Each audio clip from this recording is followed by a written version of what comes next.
அனைவருக்கும் வணக்கம். நாம் இந்த உடலை விட்டு பிரிந்த உயிர்கள் பார்த்தீங்கன்னா அவர்களும் நம்மை போல தான் இருப்பாங்க.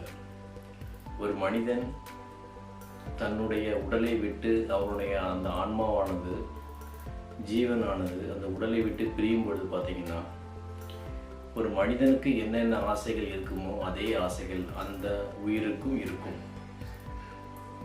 அந்த உடலை விட்ட அந்த ஆத்மாவுக்கு, அந்த ஆன்மாவுக்கு, அந்த ஆவிக்கு அந்த ஆசைகள் எப்பொழுதும் இருக்கும். இது எப்படின்னு பார்த்தீங்கன்னா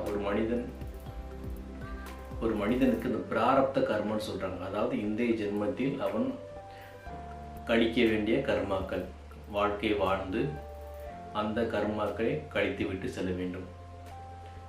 அதான் பிராரப்த கர்மான்னு சொல்கிறாங்க. அந்த பிராரப்த கர்மா முடிவதற்கு முன்பாகவே ஒரு உயிரானது இறந்துச்சு அப்படின்னா, உடலை விட்டு போயிட்டார் அப்படின்னா, அந்த அந்த உயிரானது, அந்த ஆன்மாவானது அந்த ஆசைகள் முழுவதுமாக நிறைவேறாமல் அவ்வாறு உடலற்று திரிந்து கொண்டே இருக்கும். அந்த ஆசைகளை நிறைவேற்றுவதற்காக பிற உடலுக்குள் நுழைவதற்கு முயற்சிகள் செய்யும். இது எல்லாமே பொய்யா உண்மையாக கேட்டால் உண்மைதான். அது அவங்களுடைய அந்த பிராரப்த கர்மா, அதாவது அந்த கர்மா எவ்வளோ தீவிரமாக இருக்குதோ, கர்மாக்கள் பிராரப்த கர்மா நிறைய அதிகமாக இருந்தது அப்படின்னா அந்த உயிர்களானது அதிகமான வைப்ரேஷன் அதிர்வுகளில் இருக்கும். பிராரப்த கர்மா முழுவதுமாக முடிந்து விட்டது. அதன் பின்பு அந்த உயிரானது உடலை விட்டு போகுமானால் அது அதிர்வுகள் மிகவும் குறைந்து ஒரு அமைதி நிலையில், ஒரு சூட்சும நிலையில் இருக்கும். உங்களுக்கு அந்த பிராரப்த கர்மா, அந்த ஆசைகள் எல்லாம் பெண்டிங் இருந்தது, நீங்கள் இன்னும் வாழ்ந்து முடிக்கவே இல்லை அப்படின்னா, ஆசைகள் அதிகமாக இருந்தது அப்படின்னா, அந்த உடலை விட்டு அந்த உயிர் போன பின்பு அந்த ஆசைகள், அந்த பிராரப்த கர்மா அதிகமாக இருப்பதினால் என்னது, அது பெண்டிங்கில், அது அந்த அந்த உயிரானது கொஞ்சம் ஸ்தூலத்தன்மையில் இருக்கும். அதனுடைய அதிர்வுகள் அதிகமாக இருக்கும் பொழுது பார்த்தீங்கன்னா அந்த உயிரானது சில பேரின் கண்களுக்கு தெரிவதற்கு வாய்ப்பு இருக்கின்றது.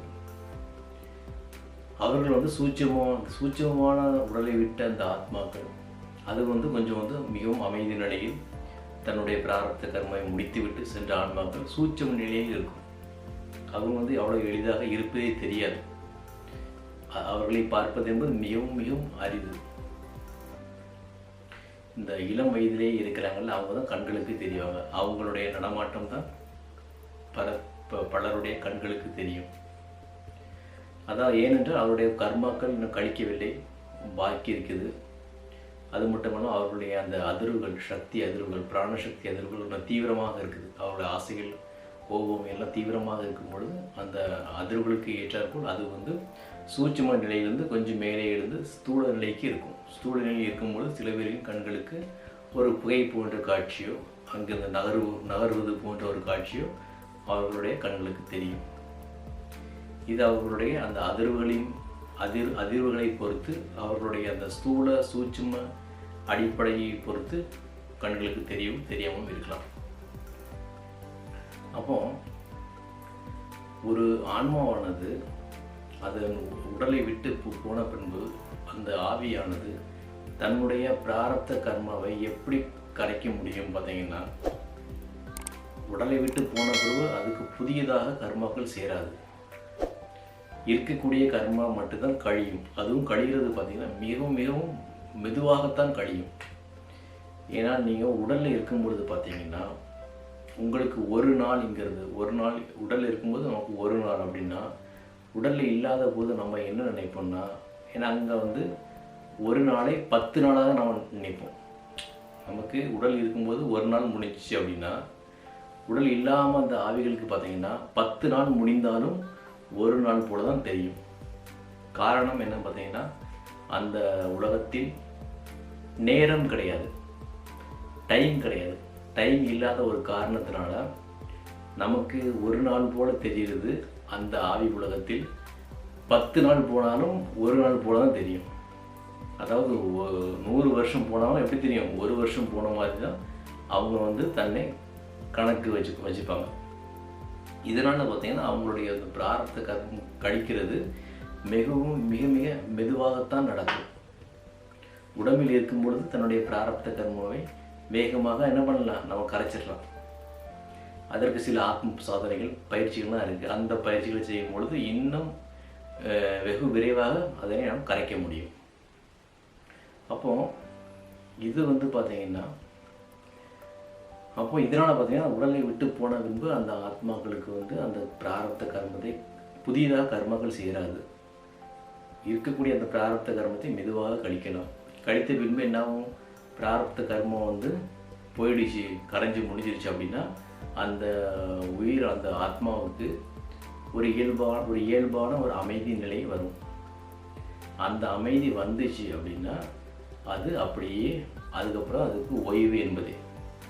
அந்த ஓய்வுக்கு பின்பு திரும்பவும் புதியதாக ஒரு அதனுடைய சஞ்சித கர்மால மொத்த கர்மங்கள் மூட்டையாக இருக்குது, அதிலிருந்து கொஞ்சம் எடுத்து திரும்ப அடுத்த பிறவியை எடுத்து வந்து அந்த கர்மாவை கொஞ்சம் கொஞ்சமாக கழித்து இவ்வாறே தன்னுடைய கர்மாக்களை கழித்து கொண்டே செல்லும். திரும்ப புதிதாக சஞ்சித கர்மாவை, அதாவது கர்ம மூட்டைகள், பழைய ஜென்மங்களில் பண்ண கர்மாக்கள்லாம் ஒரு பெரிய மூட்டையில் இருக்குது. அந்த சஞ்சித கர்மான்னு சொல்லுவாங்க. அந்த சஞ்சித கர்மாவை வந்து கொஞ்சம் அடுத்து புதிதாக எடுத்து மறுபிறவை எடுத்து வந்து அதனை பிராரப்த கர்மாவாக எடுத்து அந்த அடுத்த ஜென்மத்தை அது கரைக்கும். இவ்வாறு தான் மனிதனுடைய உயிர் உடலை விட்ட பின்பும் அதனுடைய வாழ்க்கை தொடர்ந்து போய்கொண்டே இருக்கின்றது. இந்த ஆன்மாக்களுக்கும் ஆசைகள், கோபம், வெறுப்பு, உணவு உண்ண வேண்டும் என்ற ஆசை, உடல் உறவு கொள்ள வேண்டும் என்ற ஆசை, சாதாரண மனிதர்களுக்கு என்னென்ன ஆசைகள் இருக்குதோ அதே போல் இருக்கும், எல்லாமே இருக்கும். ஆனால் பார்த்தீங்கன்னா இவர்களுக்கு உடம்பு மட்டும்தான் கிடையாது, மற்ற எல்லாமே இருக்கும். ஆனால் இவர்களுடைய ஆசைக்கும் மனித உடம்பில் இருக்கும் பொழுது இருக்கக்கூடிய ஆசைகளுக்கும் வித்தியாசம் உண்டு. எப்படின்னு பார்த்தீங்கன்னா, மனித உடம்பில் நமக்கு சாப்பிடணும் அப்படின்னு தோணுச்சுன்னா கையால் எடுத்து சாப்பிடுவோம். உடல் இல்லாமல் போயிடுச்சு அப்படின்னா உங்களுக்கு சாப்பிடணும்னு தோணுச்சுன்னா என்ன பண்ணுவீங்க, சாப்பிடுவீங்க. ஆனால் எப்படி சாப்பிடுவீங்க, உடல் இருக்காது, கை இருக்காது, உடம்பு இருக்காது, ஆனால் சாப்பிட வேண்டும். அந்த என்ன சொல்கிறது, அந்த உந்துதல், சாப்பிடணும் அப்படிங்கிற உந்துதல் மட்டும் இருந்து கொண்டே இருக்கும். ஆனால் பசி தீராது, சாப்பிட்ட திருப்தி வராது, அள்ளி சாப்பிட்டுக்கிட்டே இருக்கும். இதே தான் உந்துதல்னு சொல்லுவாங்க.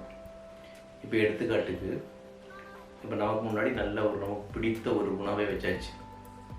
உடம்புல இருக்கும்போது ஒரு எடுத்துக்காட்டு சொல்கிறேன்.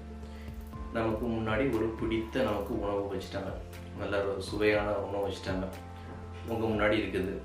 கையில் சாப்பாடை எடுத்தாச்சு, ஆனால் வாயில் போடலை, இன்னும் வாயில் வைக்கலை. அப்போ அந்த நேரம் எப்படி உங்கள் உணர்வுகள் எப்படி இருக்கும், ஐயோ எப்போ நம்ம ருசி பார்ப்போம், எப்போ நம்ம எடுத்து வாயில் வைப்போம் அப்படின்னு ஒரு உந்துதல் உனக்குள்ளே நமக்கு பின்னாடி இருந்து நம்மளுடைய சக்தி நிலையில் ஒரு உந்துதலானது இருந்து கொண்டே இருக்கும். இந்த உந்துதல் தான் உடலை விட்டு போன பின்பு இருக்கும். இப்போ ஆசை இருக்குன்னா அந்த ஒரு ஆசை இருக்காது, ஆசை நமக்கு என்னன்னு தெரியாது. இந்த உடலை விட்டு போன பின்பு எந்த ஆசை என்று சரியாக நமக்கு தெரியாது, புரியாது. ஆனால் அந்த ஆசையினுடைய உந்துதல் நமக்கு இருந்து கொண்டே இருக்கும். உணவு உண்ண வேண்டும் என்றால் அந்த உணவை எடுத்து வாயில் வைக்கிறோம். அப்போ நமக்கு அந்த ருசி எப்படி இருக்கும், அந்த உந்துதல் முதல்ல எடுத்து வாயில் வைக்கிறோம் அப்படிங்கிற உந்துதல் இருக்குல்ல, அந்த உந்துதலானது இங்கே இருந்து கொண்டே இருக்கும்.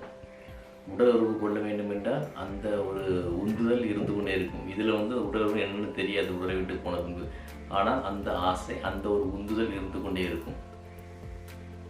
பயம் இருக்குன்னா பயம் என்னன்னு தெரியாது, அந்த உடலை விட்டு போன பின்பு பயம் என்னன்னு தெரியாது. ஆனால் பயத்தினுடைய இந்த உணர்வுகள், அந்த உணர்வுகள்னால அந்த உந்துதல் இருந்து கொண்டே இருக்கும் உடலை விட்டு போன பின்பு.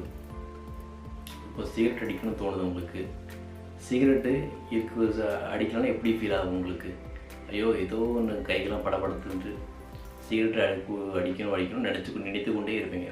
அப்போ மனதில் உடம்புல எப்படி ஒரு ஃபீல் ஆகும், உடலை விட்டு போன பின்பு சிகரெட் இருக்காது, ஆனால் அந்த உந்துதல் இருந்து கொண்டே இருக்கும், அந்த ஒரு இயல்பு, அந்த ஒரு உந்துதல் இருந்து கொண்டே இருக்கும்.